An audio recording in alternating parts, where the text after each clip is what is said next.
John Smyth, Unholy Predator, Part 3. Hello, I'm H.G. Tudor.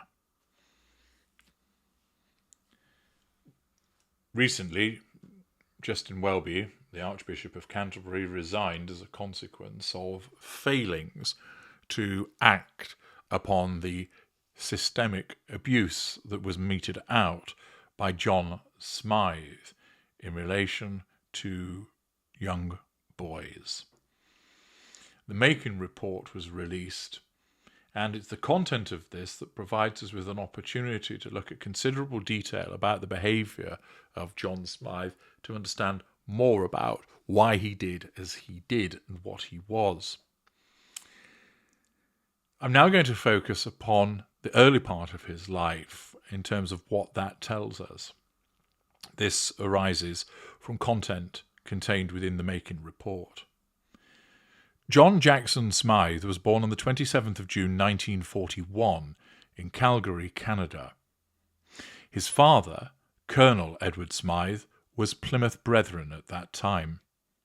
By profession an orthopaedic surgeon, his father is said to have been a keen mountaineer and involved in work with indigenous people in Newfoundland. John Smyth was one of 3 siblings, reported to have grown up in a very strict, authoritarian family environment. The nature of this family environment raises the possibility that its strictness could have contributed to a lack of control environment, and that the instigator of this environment may well have been a narcissist. Those are, however, possibilities, not guaranteed outcomes. The family moved to the Isle of Wight in 1948, moving away from the Brethren, but remaining a strictly evangelical family environment, with strong patriarchal beliefs in terms of women's place in society and religion, as well as homophobic views. During the review's engagement with John Smyth's family members, they were advised that he may have been attacked and possibly sexually assaulted, age 9 or 10, while out riding his bicycle. This is said to have taken place at the end of a pier on the Isle of Wight. Now, it's possible that at this juncture, whatever had formed in relation to John Smyth, for instance, psychopathy or narcissism, this was just an added event, and it might have framed his views but not made him what he was.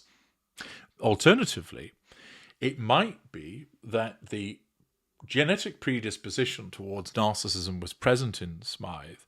His exposure to sexual assault was such that it fused the creation of narcissism in more or less an instant as a consequence of the traumatic aspect of this.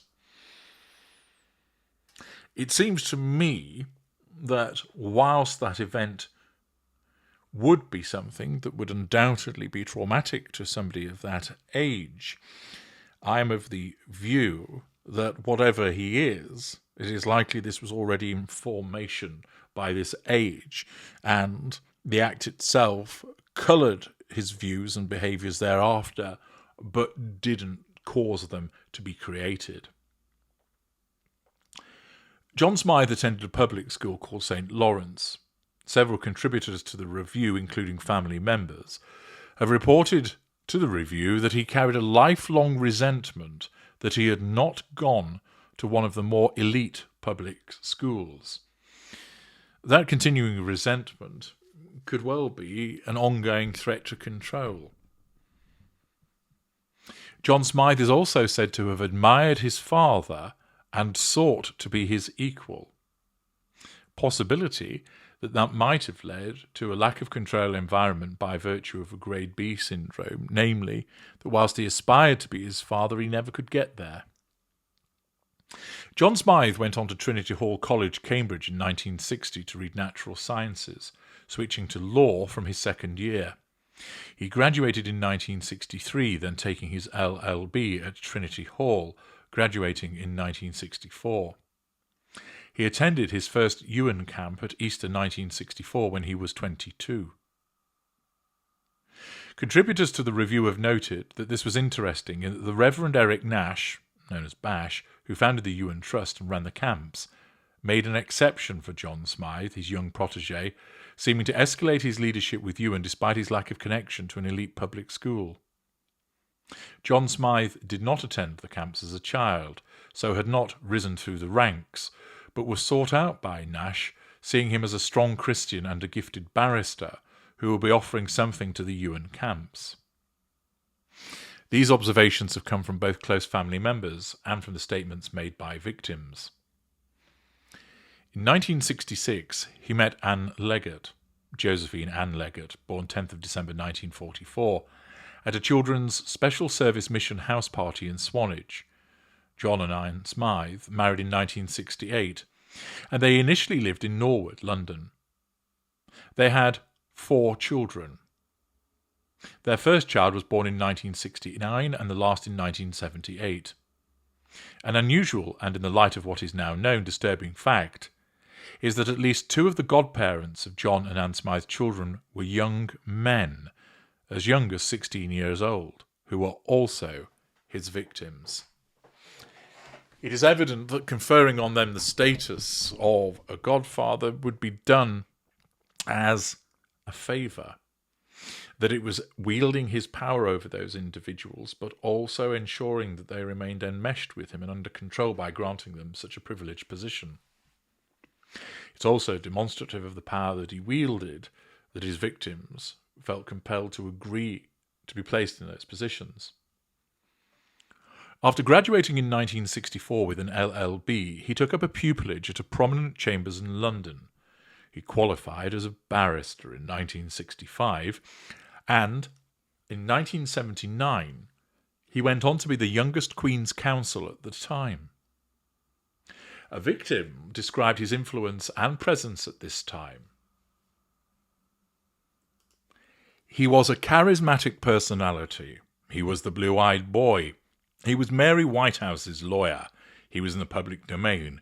Everybody knew about him. He was a QC, very eloquent.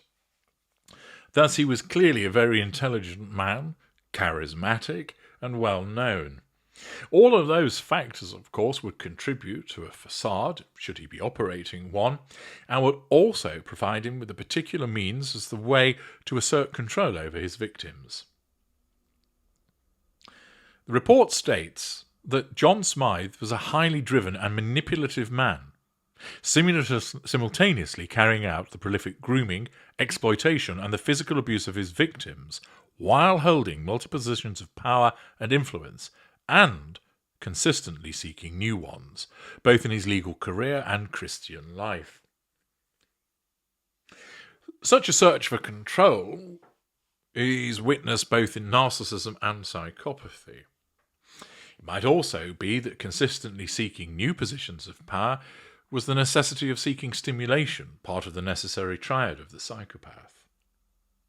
The fact that he was highly driven demonstrates that he has a need for success, which could be linked to stimulation. It could also be linked to the necessity of having control. Manipulations are clearly evident, which are demonstrative of his absence of emotional empathy. The scale and intensity of his coercive and controlling behaviour is very apparent in both the written materials and spoken submissions that have been provided to the review. John Smyth is said to have been a highly influential, and some have said gifted speaker. His reputation and approach described to the panel by victims was of being charismatic and is described later as magnetic. A victim describes their early encounter with him as follows. I remember he was quite different from most of the other speakers at the Christian Forum at Winchester College, in that he was about 20 years younger than everyone else and more dynamic. He was introduced at that time to be the youngest person to be a QC, and was known to be a brilliant barrister and a very eloquent speaker. When he spoke, his natural facial expression was to have a slight half grin. So to my mind, even with a charismatic evangelical Christian movement, he stood out as being maybe a little bit more charismatic than most of the other speakers.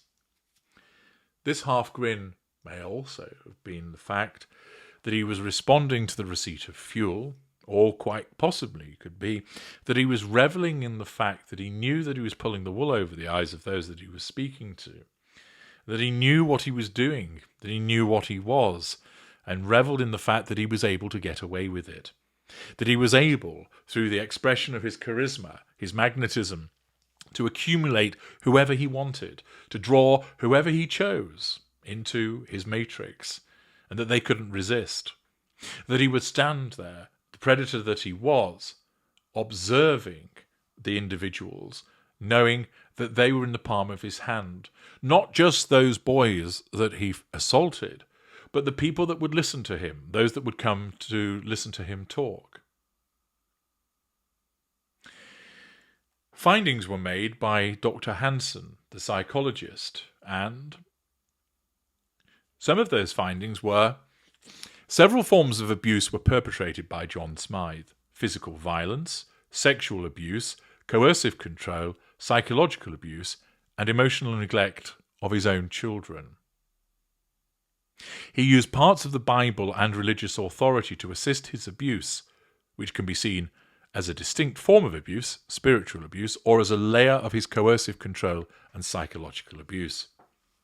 What is quite clear, that to engage in repeated and systemic abuse that he has done, of the type just described, demonstrates a clear absence of emotional empathy, the objectification of people to be treated as his toys, his playthings. It was also stated that his core motives for committing the abuse, sexual gratification, pleasure from other people's pain, including their humiliation, status, a desire to be at the top of the hierarchy, and to be admired and revered, and the dominance and control of others.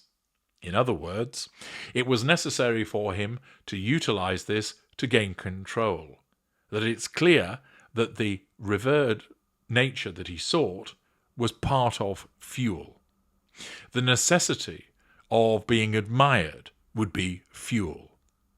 That he obtained sexual gratification, which was a residual benefit. He was described as displaying exhibitionist and voyeuristic tendencies, which shows a sense of entitlement and a lack of boundary recognition. He was also described as having callousness and ability to charm. Those are aspects which are often found with psychopaths. He had a sexual interest in boys and young men, not incompatible with a sexual interest in his wife. In other words, he was sexually fluid, which points again to a lack of boundary recognition, and also is something that's often seen with the narcissist, whereby people are just objects to be used, and it doesn't matter whether they're male or female. He held several core beliefs that likely played a role in contributing to his abusive behaviour. These were that he was more important than others, which is a sense of grandiosity and superiority. It also links into his sense of entitlement. That being gay or having gay sexual experiences is a serious moral wrong, a haughtiness, and that some people are elected and endowed with special qualities to lead and an authority over others, in particular himself, which again is the manifestation of a facade of superiority, a sense of entitlement. He did not have a conception of or belief in relationship between equals, and often behaved as if his family were avatars, not full people in their own right, but in some ways extensions of himself. Once again, that's demonstrative of the concept that the narcissist has, that people are extensions of them, and that they aren't proper people. But both the psychopath and the narcissist regard individuals as there to be used and exploited by them. Smyth posed as a father figure to victims, often where victims had limited contact or long separation from their own fathers. This, of course, provided him with a means of exploiting a vulnerability, and that he could fill that gap, thus gaining the admiration and the affection of the boys, making it easier for him to control them. John Smyth exploited their vulnerability as children away from home and their need for a father or parent role model. A victim describes the trust placed in him. I trusted Smyth completely and completely trusted his motives. What we were doing seemed to me 100%. It was what God wants from me. It was like a parent telling their child, inasmuch as the parent only tells the child what's good for them, and the child accepts what the parents are telling them. That demonstrates the power and the control that Smyth was wielding over these boys. He established himself to the boys and the wider peer group as a Christian authority, and their most important one, central to their salvation and faith, and as a father figure welcoming them into his family. In this process, he drew on his charisma, intelligence, and marriage and family. And his grooming was made more effective by leaders and peers within the community buying into his projected image of himself, giving it credibility and status. As is often the case with the narcissist or psychopath, the ability to blend in and to convince others of the bona fides makes it all the easier for that individual to assert control over another group, and also nullify threats to control as a consequence of suspicion. That were somebody to complain about him, others would go, "What, John? Surely not. No, he's like a father to these children." Thus, having inveigled his way into this position, he has not only groomed the boys so he can control them, but he has groomed other decision-makers and leaders and peers within the community so that they are likely to believe him and not anybody else. Smyth presented himself as meeting several core, unmet needs that the boys variously held: for belonging, for identity, for meaning, for love, for esteem, and for certainty. Children, very young children, who are separated from their families for long periods of time, come to lack strong, secure attachments and an understanding of healthy relationships. This again makes them entirely vulnerable and ripe for exploitation by a narcissist or psychopath. This can make them more vulnerable to exploitation and abuse, especially when perpetrated by somebody in the guise of a father figure. Needs are especially acute during adolescence, become more so when children are placed in boarding school. And furthermore, it appears that Smyth targeted those he perceived as having deeper unmet needs, in other words, particular vulnerabilities. Again, he has positioned himself to access a core group of individuals that have core needs that are not being met, and he is the one that's going to meet the need, which then means that those individuals come under his sway, come under his influence, come under his control, that he gains their trust, that it is part of the grooming that occurs, that enables him not only to access this group, but then to use his charisma, his intelligence, and the presentation as a father figure to ensure that his control of them is not only absolute, but that others don't interfere in that. In effect, one would suggest that it was a perfect storm for an abuser such as John Smyth to be able to access children in this manner.